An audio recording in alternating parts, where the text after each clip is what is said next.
Everybody knows the job isn't finished until the cleanup is done, so now we're going to show you how to clean your clipper duo. We need to come out and clean out our solution tank and also back flush the system. So what you're going to want to do is come in the back right here. You're going to want to pull this hose down and let this release and empty any water that may be in there.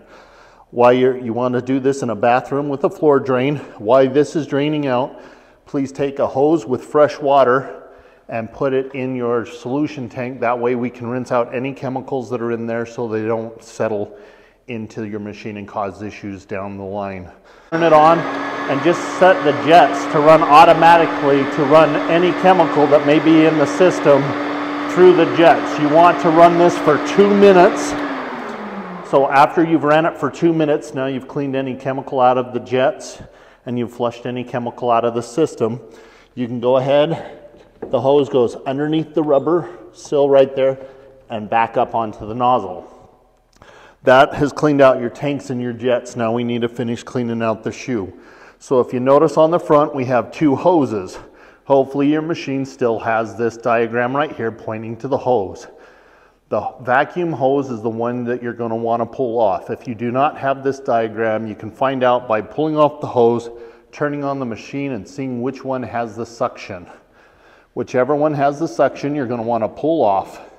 You're going to want to get you a hose and go ahead and just pump water down that for about a minute or 2, which will force the water to come out and the shoe and back flush any loose debris you might have in the front of the machine.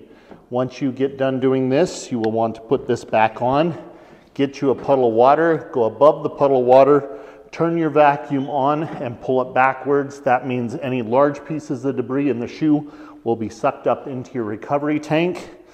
You're going to want to go ahead, empty your recovery tank and rinse it out. Off on the side of the clipper duo over here, there's a little pin that you just pull out of the way, and you want to pull your bristles down and your brushes out. After every use, you're going to want to go through. You will be picking up hairs and fibers. You want to make sure those get removed after every use or at the end of the day, hence why the Leatherman is nice, or a razor blade that you can just grab it and pull it out to make sure your bristles stay fresh and clean.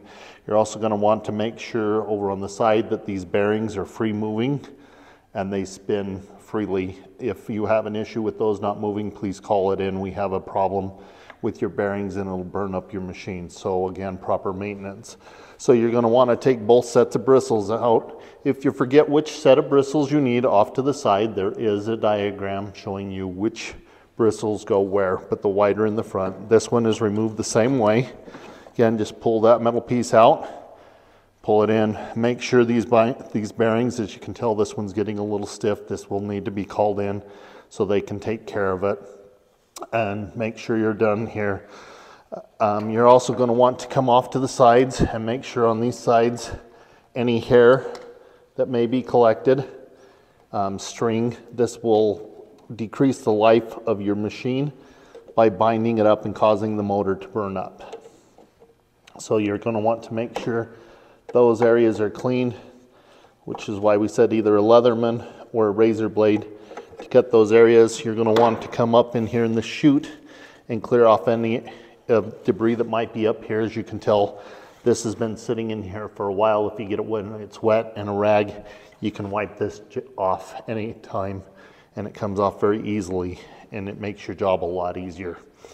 If you do have an issue again with this one on the jets, no water coming out, you just take it, quarter of a counterclockwise twist, hit your water button. If water doesn't come out, call in a job sheet. We've got a problem. If water comes out, your jet might be a little plugged, and you just put it in and twist it back in and lock it into place. Now that you got your bristles all cleaned, if you notice the yellow right here, this is the wear down. So once these black bristles get down to the yellow, it is time to call in a work order to get new bristles. When you want to put them back in, if you notice there's a slit down on that end, and if you notice right there, you just need to line that up to make sure it lines up correctly. Pull this metal pin back out and make sure this will be twisted. It slides back up and locks into place. It should go white bristle in front, black bristle in the back. If you do forget, like I said, there is a diagram on the side. So now that we've got our bristles cleaned, we need to worry about the shoe up here. Chris should have came through and changed this pin out right here. So you just want to put your finger back there, pull it out, take a pair of Leatherman or pliers, pull this pin out, and this shoe will slide down. Make sure you get a rag and rinse out through in there.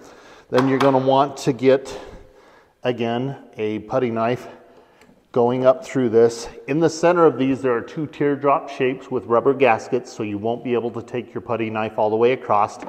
Just go up through and get what you can. If you are having issues, you can get a hose with a little brass nozzle, put on a steady stream of water through here, and force it all, which will clean out any of the debris that you might have left in the shoe.